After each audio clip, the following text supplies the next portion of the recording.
मैं यह क्यों कह रहा हूँ वोट फॉर बीजेपी, आइए आपको पूरा डिटेल में समझाते हैं। नमस्कार दोस्तों, मेरा नाम विवेक कुमार है और आप देख रहे हैं विवेक कुमार यूट्यूब चैनल और फेसबुक पेज पे। दोस्तों, अभी बिहार में विधानसभा का चुनाव होने वाला है और बिहार में तीन पार्टी का काफी वर्चस्व है। एक बीजेपी, दूसरा आरजेडी और तीसरा जेडीयू। और दो क्षेत्रीय पार्टी है, आरजेडी और जेडीयू। बिहार में दो पार्टी का सबसे ज्यादा वर्चस्व है, एक आरजेडी और दूसरा बीजेपी।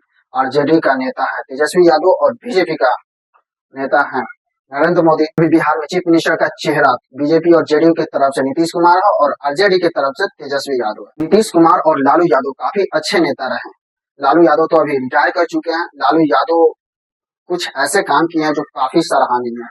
लालू यादव ने जो बड़े जाति का वर्चस्व था, छोटे जाति का वैल्यू नहीं देते थे, यह लालू यादव ने ही खत्म किया था और लालू यादव का सबसे अच्छा कामों में से एक है। नीतीश कुमार भी सत्ता में आए तो काफी अच्छा काम किए। शुरू में नीतीश कुमार जब आए तब लोग अपने बच्चे को पढ़ने नहीं भेजते थे, खासकर लड़की को तो और नहीं कोई पढ़ने भेजता था। जब नीतीश कुमार आए तो काफी सारी नीतियां बनाए जिसकी वजह से लोगों ने अपने बच्चे को स्कूल भेजना शुरू किया। गांव गांव सड़कें बनवाए, हर गांव में बिजली पहुंचाए। काफी अच्छे काम किए थे शुरू में नीतीश कुमार, लेकिन अभी फिलहाल थोड़ा उनका काम गड़बड़ा गया है क्योंकि अभी थोड़ा गांजा वाजा के चक्कर में पड़ गए हैं। इस वजह से अभी नीतीश कुमार उतना अपने काम पे ध्यान नहीं दे रहे हैं। दे रहा नीतीश कुमार और लालू यादव का काम। लालू यादव तो अभी रिटायर कर चुके हैं। लालू यादव भी काफी अच्छे काम किए हैं, लेकिन चारा घोटाला की वजह से उन्हें जेल में भेज दिया गया और इस वजह से उनका करियर खराब हो गया। अच्छे काम किए थे लेकिन चारा घोटाला भी तो किए थे। अब बच गया बीजेपी। बीजेपी काफी अच्छी पार्टी है जो नरेंद्र मोदी के नेतृत्व में चुनाव लड़ती है। तो आप लोगों को तो अभी दो गुटों में बटी हुई है बिहार की राजनीति, एक बीजेपी और जेडीयू और दूसरा आरजेडी। तो आप लोगों को डिसाइड करना है कि किसको सत्ता में लाना है। एक ऐसे पार्टी को सत्ता में लाना है जो सिर्फ अपने बेटे को आगे बढ़ाने के लिए काम कर रहे हैं। अगर बात करें आरजेडी का, तो आरजेडी में काफी अच्छे अच्छे नेता है, काफी अच्छे अच्छे नेता है, लेकिन फिर भी लालू प्रसाद यादव जी तेजस्वी यादव को छोड़कर किसी दूसरा कोई भी फेस नहीं दिखाते जिसको आगे बढ़ने में मदद करे, जिसको चीफ मिनिस्टर के तौर पे देखे। तो लालू यादव सिर्फ अपने बेटे को मुख्यमंत्री बनाना चाहते हैं। तो आप लोगों को डिसाइड करना है कि किसको सत्ता में लाना है, बीजेपी और जेडीयू को लाना है या आरजेडी को लाना है। लोग नीतीश कुमार और लालू यादव के बारे में तो जान लिए, अब बच गया नरेंद्र मोदी के बारे में। नरेंद्र मोदी इतने अच्छे नेता है कि उतना अच्छा नेता तो अभी कोई पैदा ही नहीं लिया। मोदी देश के लिए अपना घर परिवार हर चीज त्याग दिया है, तो हम क्यों ना मोदी को सिलेक्ट करें, क्योंकि मोदी सिर्फ लोगों के लिए ही काम करते हैं। अपना घर परिवार हर चीज त्याग दिया है, ना तो उनके अपने फैमिली से कोई मतलब है, ना किसी से मतलब है, सिर्फ और सिर्फ इंडिया की जनता के लिए वो काम करते हैं। तो क्यों ना हम मोदी को चूज करें, क्योंकि बिहार में भी बहुत सा बिहार या तो अगर पूरी इंडिया की बात करें तो बहुत सारी पार्टी है जो सिर्फ और सिर्फ अपने बच्चों के लिए काम करती है। अभी आरजेडी को देख लीजिए, अभी आरजेडी को देख लीजिए, आरजेडी में कितने अच्छे अच्छे नेता है, लेकिन फिर भी आगे तेजस्वी यादव है। तेजस्वी यादव के पास कोई भी एक्सपीरियंस नहीं है। कांग्रेस को देख लीजिए, कांग्रेस में कितने अच्छे अच्छे नेता है, लेकिन फिर भी प्रधानमंत्री का चेहरा राहुल गांधी ही रहते हैं। राहुल गांधी के पास कोई एक्सपीरियंस नहीं है, अच्छे से बोलने का ढंग भी नहीं है, लेकिन फिर भी प्रधानमंत्री का चेहरा राहुल गांधी ही रहते हैं। तो ये आप लोग डिसाइड करिए कि आप लोगों को किस पार्टी को वोट देना है, क्योंकि हमने तो मोदी को ही वोट देना है, क्योंकि मोदी देश के लिए काफी कुछ कर रहे हैं और सिर्फ लोगों के लिए ही करते हैं। बीजेपी में मोदी और योगी ऐसे आदमी है जो सिर्फ और सिर्फ देश के भलाई के लिए ही काम करते हैं, सिर्फ और सिर्फ देश के उत्थान के लिए ही काम करते हैं।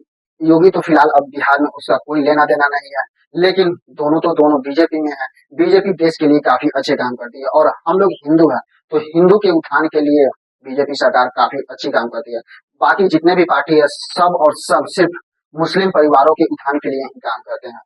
बीजेपी ऐसा सिर्फ पार्टी है जो हिंदू के लिए जो हिंदू के सपोर्ट में काम करती है। तो हमें ऑफकोर्स बीजेपी को ही वोट देना चाहिए। रही बात बेरोजगारी का, तो कौन सी ऐसी पार्टी है जिसके सत्ता में आने के बाद बेरोजगारी नहीं रहा? कोई भी ऐसा पार्टी नहीं है जिसके सत्ता में आने के बाद बेरोजगारी नहीं हो। सबके सत्ता में आने के बाद बेरोजगारी रहता है। कोई भी पार्टी जब विपक्ष में रहती है तो लंबे लंबे वादे करते हैं, लेकिन वही पार्टी जब सत्ता में आ जाते हैं तो सारे वादे भूल जाते हैं। देखो, हम ये नहीं कहते हैं कि नरेंद्र मोदी एकदम 100% सही इंसान है, क्योंकि हर एक आदमी, अगर राजनीति की बात करें तो राजनीतिक में हर एक आदमी भ्रष्ट है, लेकिन हम राजनीतिक में उसे सही मानेंगे जो कम भ्रष्ट हो, और नरेंद्र मोदी बहुत कम भ्रष्ट आदमी है। इस वजह से हम नरेंद्र मोदी को ही वोट करना चाहेंगे। रही बात गवर्नमेंट जॉब का, तो पूरे इंडिया में 1 से 1.5% लोग ही हैं जो गवर्नमेंट जॉब करते हैं। बाकी 99% लोग हैं जो प्राइवेट जॉब पे ही निर्भर है, क्योंकि अगर पूरे लोगों को गवर्नमेंट जॉब दे दिया जाए तो उतना सैलरी कहाँ से लाएगी गवर्नमेंट। तो जितना जरूरी है उतना ही लोगों को बहाल किया जाता है, और मोदी सरकार गवर्नमेंट जॉब और प्राइवेट जॉब दोनों पे ध्यान देती है, क्योंकि प्राइवेट जॉब ही तो सबसे ज्यादा बेरोजगारी दूर करती है। तो मोदी सरकार गवर्नमेंट और प्राइवेट दोनों पे ध्यान दे रही है। लेकिन वहीं जब तेजस्वी यादव की बात करें तो तेजस्वी यादव जब सरकार में आए थे तो काफी ज्यादा गवर्नमेंट जॉब टीचर की बहाली निकाले थे। लेकिन सिर्फ गवर्नमेंट जॉब से ही देश नहीं चलती है, हमें गवर्नमेंट और प्राइवेट दोनों को साथ लेके चलना होगा, तब हम सब विकास करेंगे। कांग्रेस 54 साल से राज कर रहा, लेकिन अभी बीजेपी तो लगभग 20 सालों से राज कर रहा। तो आप दोनों में कंपेरिजन करके देखिए कि कौन कितना काम किया है, ज्यादा कांग्रेस काम किया है या ज्यादा बीजेपी काम किया। चाइना हम लोग के साथ ही आजाद हुआ, लेकिन आज चाइना किस पोजीशन पे है ये देख लीजिए, और इंडिया का पोजीशन क्या है। क्योंकि मैक्सिमम टाइम तो कांग्रेस ही राज किया है, तो देश को बढ़ाने का काम तो कांग्रेस का ही था, क्योंकि कांग्रेस लगभग 54 साल से अधिक समय से राज कर रहा। अभी तो बीजेपी लगभग 20 साल से काम, लगभग 15 साल से राज कर रहा और 5 साल पहले राज किया था। तो 15 साल में जितना काम नरेंद्र मोदी ने कर दिया, मेरे ख्याल से उतना काम तो कांग्रेस ने 54 साल में भी नहीं कर पाया। आइए आप लोगों को नरेंद्र मोदी के बारे में कुछ बताते हैं। 26 मई 2014 से अब तक 3 बार प्रधानमंत्री बन चुके हैं। 7 अक्टूबर 2001 से 22 मई 2014 तक वो गुजरात के मुख्यमंत्री बने। 4 बार लगातार मुख्यमंत्री बने गुजरात में। तो आइए आप लोगों को नरेंद्र मोदी के कुछ शुरुआती दिनों की कहानी बताते हैं। नरेंद्र मोदी पूरे 2 साल तक पूरे इंडिया का भ्रमण किए, जिसमें काफी धार्मिक स्थान है, हर जगह भ्रमण किए। लगभग वो 1969 और 70 में गुजरात वापस लौटे। 1971 में वो आरएसएस के पूर्णकालीन कार्यकर्ता बन गए। 1985 में वो बीजेपी ज्वाइन किए और 2001 तक कांग्रेस के बहुत सारे पदों पे काम किए, और धीरे धीरे करते करते 1985 में वो बीजेपी ज्वाइन किए। 2001 तक बीजेपी के बहुत सारे पदों पे काम किए, और धीरे धीरे करते करते बीजेपी का सचिव बन गए। गुजरात भूकंप 2001 के बाद केशुभाई पटेल के खराब स्थिति और खराब छवि के कारण नरेंद्र मोदी को 2001 में मुख्यमंत्री पद पर नियुक्त किया गया। वे गुजरात के 14वें मुख्यमंत्री बने, और उनके अच्छे काम और अच्छे बर्ताव के कारण गुजरात की जनता उन्हें लगातार 4 बार चुनी। वो 2001 से 2014 तक गुजरात का मुख्यमंत्री बने रहे। नरेंद्र मोदी को विकास पुरुष के नाम से जाना जाता है। अभी सबसे लोकप्रिय नेता में से एक है नरेंद्र मोदी।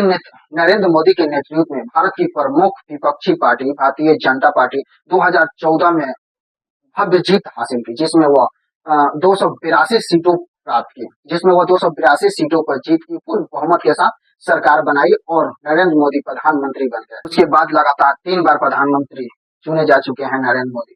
तो आप लोग सोचिए, कोई भी आदमी एक बार मुखिया का चुनाव हो या विधायकी का चुनाव हो या संसद का चुनाव हो, एक बार जीत जाता है तो एक बार में ही इतना ना घोटाला करता है, इतना ना लोगों पे अत्याचार करता है कि वो दोबारा जीत नहीं पाता। लेकिन नरेंद्र मोदी एक ऐसा इंसान है जो 20 साल तक गुजरात का मुख्यमंत्री बने रहे।